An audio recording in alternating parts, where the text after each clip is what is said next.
Hey guys, just wanted to show a build I'm working on this patch. Had a couple other ones. I had a ward stacker. That was fun. I did it on Reliquarian with the extra wisp with the wander. That felt pretty good. I did static strike. Chieftain with the void shockwave with gray wind. That was also very good. I did divine blast. That skill's a little simple. Not in a bad way per se, but there's just only so much you can do to it that kind of dress it up for more than just you throw something over there and it doesn't pop. And here I landed up on Shockwave, or I'm sorry, Purifying Flame with the Shockwaves, with Unleash, and on a Juggernaut with Endurance Charge stacking with Relikeshes and Arn's Anguish, which gives you triple damage for every Endurance Charge you have. And so this combination with the boots and the belt allows you to basically get Endurance Charges, the full benefit of those, and then you can also benefit from the triple damage from brutal charges. So you can turn Juggernauts like pseudo tankiness into offense. This idea was inspired from my friend Morph. He plays Juggernaut essentially every patch. He uses this combination, and you can kind of shoehorn a lot of shit into it, but it really helps out with builds that need AoE, the kind of function. Because of this node, you get 6% increased. So if you can get up to 13, 14 endurance charges now. I think I'll be at 11, potentially 12 if I swap the determination. But so you get, the AoE and damage per endurance charge there. You self-sustain them pretty easily, and then if you want to, you can drop this node and deal with stun and freeze and all that, and go down here and get even more mitigation. And then if you're pathing down here, you get the extra AoE damage. So Juggernaut turns into not only a tanky class, but turns the endurance charges into damage. And then I chose to go with Unleash Ascendancy from the Harvest to get more seals and then damage for each time they reoccur. So I'm at 9 reoccurrences. So, the final one has 45% more damage on it. With the Ascendancy, which kind of counteracts what Unleash does itself, which is 35% less damage when reoccurring. So at the very end of my seals, I get more damage on the seals. What else? So it's a life stacker with Rapith, because this is just an easy way to get some spell crit damage in any build that's kind of down on the bottom side of the tree, as there's a lot of life nodes. It's Supreme Ostentation for tattoos, so I could get this juicy enchant on my Grace of the Goddess, because Purifying Flame is a physical spell, so it really heavily benefits from this, which then also allows you to go Trinity, or really makes going Trinity easier. So Trinity is actually a really good gem to get a level 1, because it still gets the more damage per resonance, or you get 30% more damage from level 1 gem, and then the pin is like secondary. But this is an invert the rules build as well, so I'm taking the enemy reses and flopping it with this in the mastery, so you get 50% chance to flop it. And then you get the tattoo your whole tree, which is just generically life regen, fire res, and then less critical damage taken. And then there's some chance to hinder, and then when I get some more money, I will finish this up with more. I have triple clusters, all with seal gain frequency combined with the ascendancy. I think I have 120 or 110, which basically just means each time you cast, you recur your seal. So I cast once.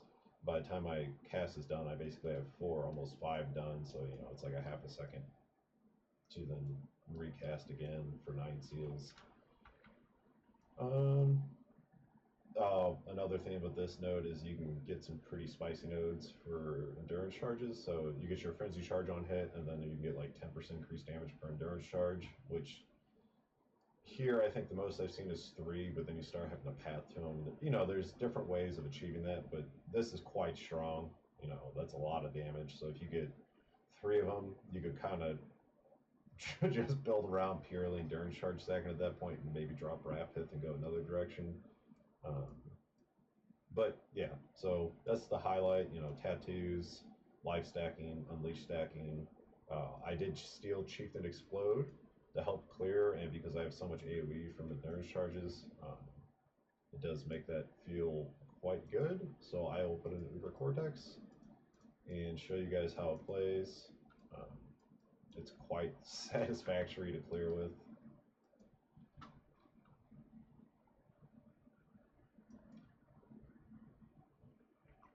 Let's see. So, yeah, nothing too scary. But yeah, you kind of just aim in the direction of the screen, and everything over there is just gone. That is really the takeaway here.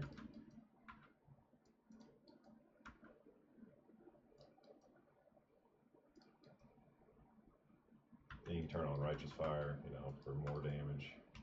But the Chieftain explodes. Really fix a lot of the clear.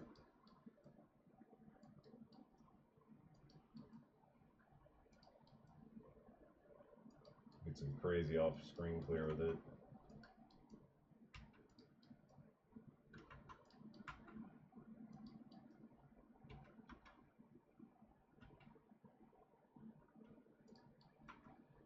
Yeah, like a Chieftain Explode is just so good at the moment. It's crazy how well it scales.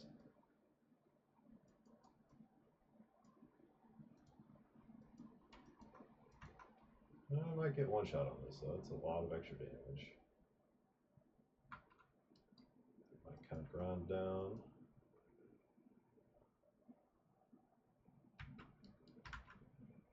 Don't have my endurance charges up yet.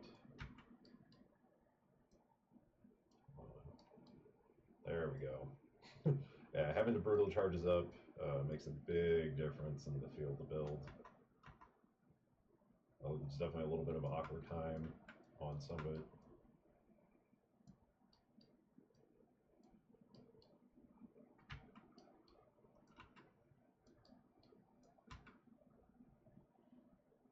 Of course, Righteous Fire. I don't have quite enough to fully sustain it yet. If I get Rational Doctrine, it should be fully sustained because I'll have Conqueror lingering on me all the time.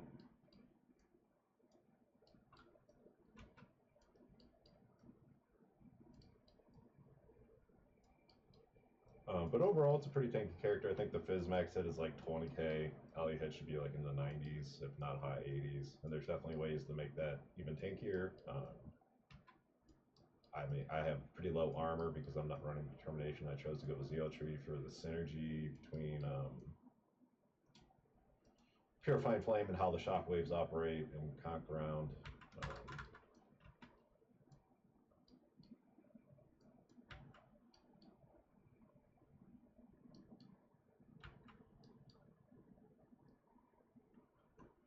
But the nature of the build and the way it works is because sometimes you don't hit the inversion rules, you don't crit, or you don't get the triple damage from brutal charges. You definitely get some times where it's like it kind of hits like a flat noodle, but when it bursts, it feels really good. But that's just kind of the nature of how I built it.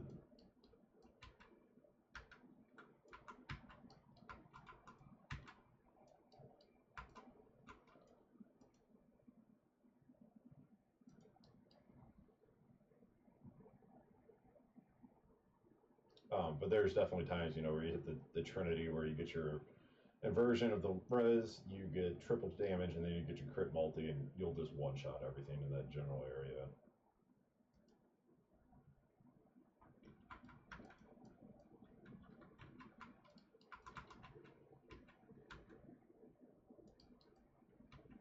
Finish this up, and I'll talk about kind of where I plan on taking the build and the kind of the different options you have to scale it further.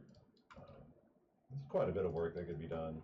Could easily double the damage with some more real min-maxing.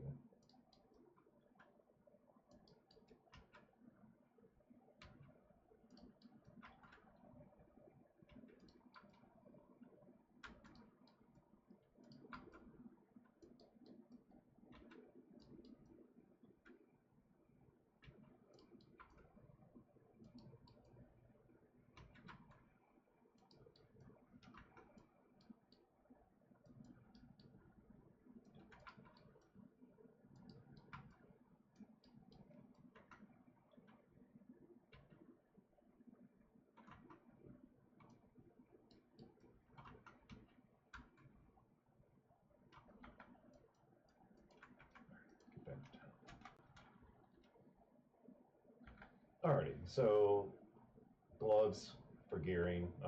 You want the prefix to be convert, and then the implicit also be convert, unnerve, or you could potentially take like leech. I think is an option there, which changes how you gear somewhere else a little bit.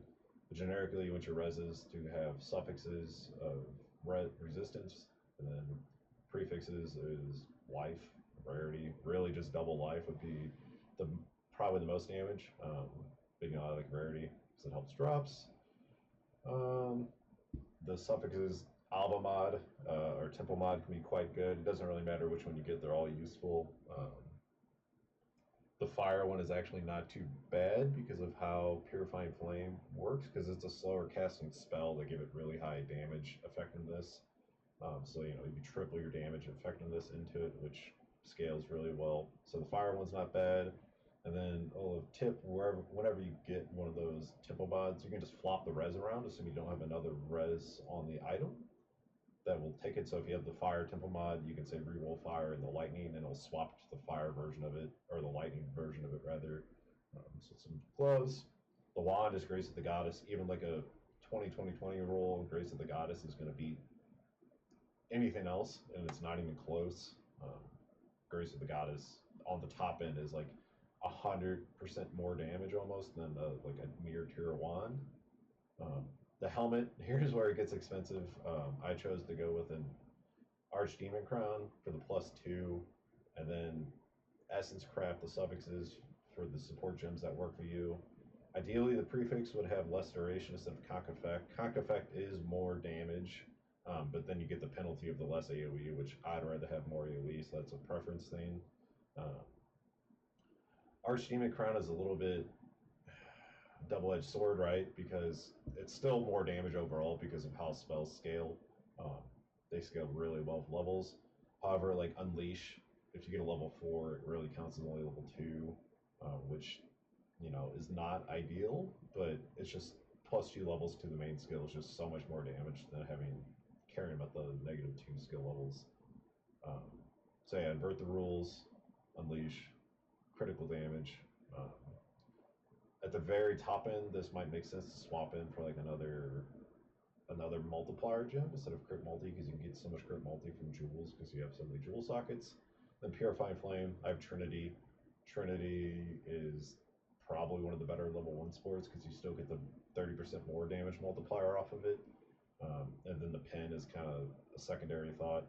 Everyone uses this for the combination, so you still get Pen, but you get big damage multiplier.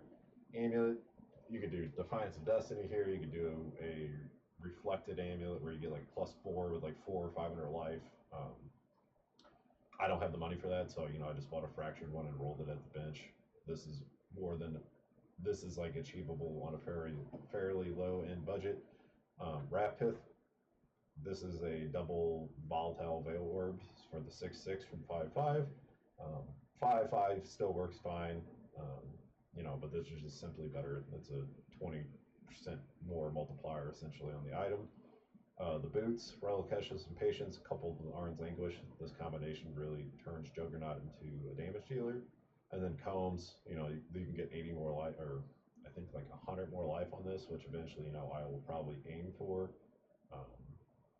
Or you could even aim for like implicits where it's like 1 max res and like 50 increased damage. I think the life is the cooler factor. I have a POV to see which one's better. On the flask, my flasks are pretty bullshit. Just a random granite I had, a random silver I had, a random quicksilver, bottled faith, because the way it works with conch ground, since Purifying Flame creates conch ground all the time, this flask becomes way easier to use. You don't need to be on top of the boss when you use it. And then just a life flask. I've chosen to go with the Pantheon for life flask when on low life, since I'm always on low life because of Petrified Blood. This gets doubled, more or less, or 6% increase, so it's not quite doubled, but it is quite a bit stronger. It feels pretty good. And then I still have to do my Pantheons over here. Since I took the 1 node from Juggernaut, I can't be slowed and I can't be stunned. This doesn't really offer much. But if you were to flop this around, and let's say you would go, down to this node, you would get the additional elemental damage, so up to 12% damage when you're running Sublime Vision for each Ellie and physical, but then you would need the freeze and then the stun. I like movement speed, you know, so this is definitely more up my alley, but this is perfectly good choice. Regarding your small nodes, I just prefer the life one, but there's a few other decent ones in there. And then on to the jewels. Red Dream for the fire res turned into life. This is a big chunk of life from a singular item. Ideally, you get double Foulborn because the chaos is extra, or fire is extra chaos. Is not that big of a deal here. Versus the other one would just give you 40 chaos res, which would free up a suffix somewhere else, which you know has got way more power ultimately. Because you're always on full endurance charges with the boots. So you know if the ring, if you have 12 endurance charges, and I think it gives you 4 chaos res per endurance charge, it's just 48 chaos res, which you know it's like 2 suffixes really. Cluster jewels, you want Sealmender, and then I chose to go at Lich Battery, but there's other ways of solving mana. You could go full blood magic, and then just drop a purity probably, or you could go like mana based and have divine shield over your life, and then just mitigate the physical, or the physical mitigation would recoup this. That there's a whole another angle for that. But since I'm at Lich Battery, Sealmender and Essence Rush made sense because it gives me Spell Leech to Energy Shield, and then since I'm essentially always leeching Energy Shield because of how Lich Battery and Unleash works, where I cast once and I get a big cost sink, this bonus is almost always up, and then 2 Jewel Sockets, which there's a ton of good mods. The most damage is certainly Life with triple crit multi. Most damage is probably just quad crit multi, but Life, you know, gives you some defense on top of offense at the same time. The mastery up here is flop the res. This one I've chosen to go 50% increased effect to get bigger shocks on the enemies, since I do a substantial amount of lightning damage on this. Again, up here I did with the new refracting fog, I fractured a Sealmender, and then I actually rolled for Doriani's to get Life Leech instead of having it on the gloves. I have it from Ellie Leech, and it's on the gloves you get like a specific element, and up here it's elemental, so all my elements are leeching life, which gets capped out from 1 cast. Then again, Jewel Sockets, nothing too fancy. Up here, Life Crit Multi, some recoup. Up here, Elegant Hubris, where you can take like nodes like this, where you get damage per endurance charge. You know, kind of self-fulfilling prophecy there. You get up to 120% per node if you have the Determination Watcher's Eye and a Corruption, or not Watcher's Eye, I'm sorry, Determination Sublime, and then you can get +1 on the boots. So there's that. Yep, Watcher's Eye, double Zealotry with Vitality. This was not expensive, like 20 divines. Not very many people are using the Zealotry. It's kind of a dead skill or dead aura for most things. I don't think there's much else to mention. Oh, the rings. So the budget version of the ring is definitely the Combs Way or Sigil, whatever the +1 endurance charge ring is. But eventually you definitely want to get into +1 implicit, and you can get even more implicits on top of these things. You know, the sky's the limit as far as the implicits. You could probably get +1 frenzy, +1 endurance with like max life in some ideal situation. But the real important part is 1 max endurance charge, and then you want to use the new essence from Mirage that gives +1 seal, and then you wear you don't have to, but you wear a Calandra's Touch to mirror it, so you don't have to buy 2 endurance charge rings because this is almost always cheaper. However, this does not mirror the left slot feature. It actually just pretends it's in the right slot, but all the other stats get mirrored. So you're really just after the endurance charge implicit being mirrored over. So the POV, there's quite a bit of damage here. This is with crit multi-jewels put in it, I believe. Yeah, so triple crit multi everywhere. Still field levels to gain. With the real min-max POB, I got this up to like 190 million burst, which is going to one-shot basically everything that's around. Yeah, there's definitely tons of min-maxing here. outside of the Grace of the Goddess and the Helm, the Grace of the Goddess, I bought a cheap one with the implicit and just divined it. I think I got it in like 25 divines, and this is like a cracked roll, but you don't need it. Altogether, I think without the Grace of the Goddess, this is like a 200 divine build. With the Grace of the Goddess, with this roll, it goes up to like 500. Um, you know, it's definitely on the more expensive side of things. And again, there's definitely ways to easily spend another 5 to 1,000 divines in the build to just like cream the ever living crap out of min maxing. Not sure if I'll go there, but for right now, it's fun. I haven't played an Unleashed build in probably since SRS Explode back in the day, so it's kind of refreshing, a little bit change of pace. And I thought Purifying Flame would be an interesting spell to try since it's generally just used as utility, but it does have decent numbers on it. So yeah, there's my take on it. Hope you guys enjoy.